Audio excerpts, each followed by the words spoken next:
Wel, dyma ni ar bore glawiog ym Mhontypridd yng Nghapel y Bont a gyda Owen Griffiths. Owen, blwyddyn yn ôl nawr, wnaethon ni sôn am Gobaith clothing lan yn Beaufort fyna. Plan gaethon ni gyfweliad yn ôl ddillad a trefnu pethau. Mae blwyddyn wedi mynd ers hynny. Wedi hedfan heibio. Wedi hedfan heibio, ddim yn bwrw glaw yn Beaufort, ond mae'n arllwys i fan hyn bore yma. Ond sy'n beth sy'n digwydd? Sio mae pethau wedi mynd yn y blwyddyn diwetha? Wel, mae pethau wedi symud ymlaen yn eitha gyflym dros y blwyddyn diwetha. Y mis Mai, lawnsiwyd Gobaith clothing, ac ers ni, mae Gobaith clothing dan rheolaeth Linda Boyce wedi helpu dros 250 o bobl. Ac i ni'n gwerthfawrogi'n fawr iawn yr help i ni'n cael o'r eglwysi a'r wirfoddolwyr sydd yn helpu Linda yn y gwaith. So, jyst i ail ddweud beth wedys i flwyddyn diwetha, really, Owen. So mae bobl, mae eglwysi capeli yn cyfrannu i dillad, dod i Gobaith clothing, a wedyn cael ei darparu trwy neuaddau, neu ffordd mae bobl yn cael gafel ar y dillad? Ie, syniad greiddiol oedd bydd pobl yn dod i Bethel Beaufort i gasglu dillad, ond beth sydd wedi digwydd yw mae model arall wedi cymryd drosto, sef pop-up. So, i ni'n neud pop-ups ar draws De Cymru nawr. So, i ni'n neud nifer ohonyn nhw yng Nghaerdydd, yng Nghasnewydd ac hefyd wythnos yma yng Nghapel y Bont ym Mhontypridd hefyd. So mae dillad yn dod i Linda, rhywsut, mae Linda fel arfer, mae Linda yn casglu'r dillad, yn dod nhw i Beaufort, sortio nhw, falle golchi y rhai ohonyn nhw hefyd, bys fe'n dda os oedd pobl yn golchi'r dillad cyn ei rhoi nhw. A wedyn yn mynd â nhw dros dedwyr yn Cymru i ddosbarthu nhw yn y pop-ups yma.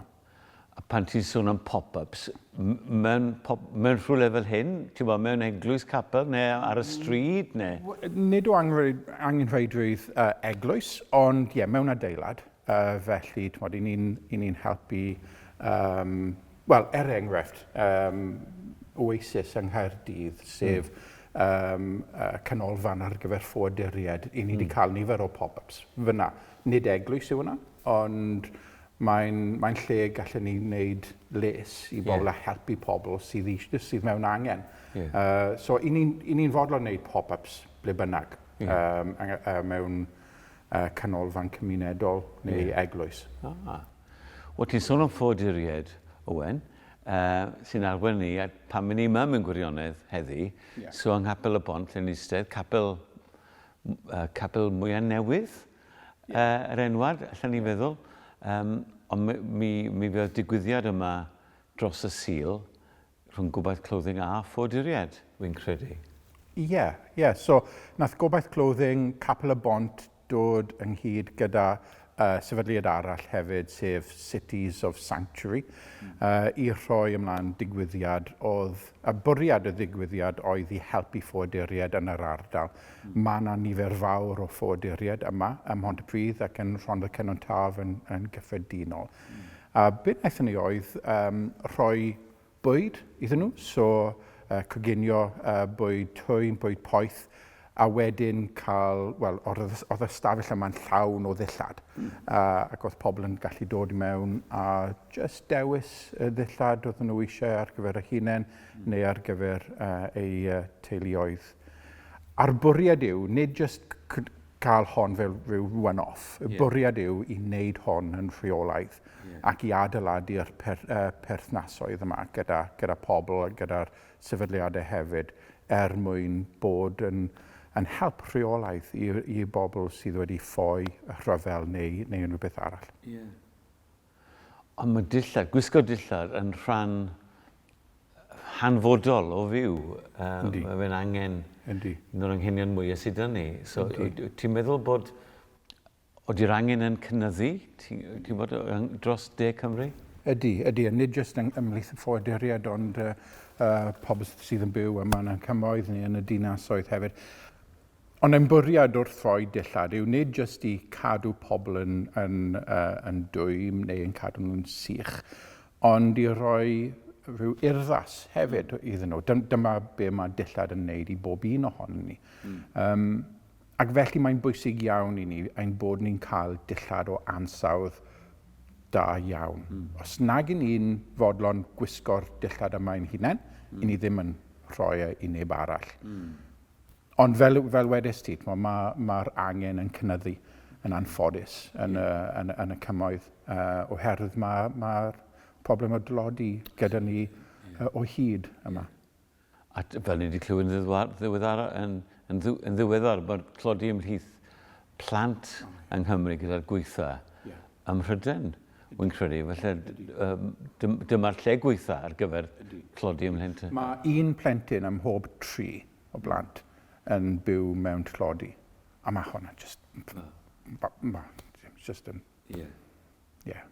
A dyma platfform Gobaith Clothing wedyn ni i wasanaethu ac i helpu bobl sydd â angen, falle mewn clodi, neu'n ffoduried i ddod ac i dewis dillad o safon. Yn hollol. Ac wrth gwneud hyn, wrth gwrs, ni'n gwasanaethu Duw hefyd, nid jyst y bobl yma. I ni'n gwneud y cyfweliad yma nawr, jyst cyn y Nadolig. A mae'r Beibl yn sôn am Iesu, oedd yn cyfoethog, ond dath e'n tlawd, mwyn gwneud i ni'n gyfoethog. So, i ni'n gwasanaethu'r un gath ei eni ym Bethlehem, mewn tlodi, mewn stabl, mewn preseb. Ac wrth gwasanaethu'r pobl yn y cymoedd, wrth helpu nhw, i ni'n dangos rhywbeth o gariad yr un dath yn dlawd dros nhw. Ac wrth helpu y ffoduriad, i ni'n helpu, i ni'n dangos cariad yr un dath yn ffoadur trwy mynd i'r Aifft, i teulu yn ffoi i'r Aifft, adeg yn y Nadolig, ni'n cofio'r stori yma. So ni'n dangos cariad yr un oedd wedi profi beth sut fath o profiad yw i fod yn ffwadur iddyn nhw hefyd. Diolch i ti, Owen. A tybed, os mae bod yn edrych ar y ffilm ac yn meddwl, mae gen i ddillad o ansawdd da, hoffwn i roi nhw i ffwrdd, neu falle bod nhw'n rhan o gapel, neu henaduriaeth, neu eglwys. Ti'n meddwl, ffordd nhw'n gallu cysylltu gyda Gobaith Clothing? Wel, byddwn ni'n werthfawrogi dillad o ansawdd da, dillad ar gyfer plant yn enwedig a dynion. Mae gennym ni ar hyn o bryd lot o ddillad menywod, felly byddwn ni'n gwerthfawrogi dillad plant a dillad dynion, neu hyd yn oed arian. Ac ar ôl y fideo yma bydd y manylion o lle a sut i rhoi'r dillad ar arian ar y fideo. Diolch i ti, Owen. Nadolig llawen a blwyddyn newydd dda. A chyfeithio. Diolch.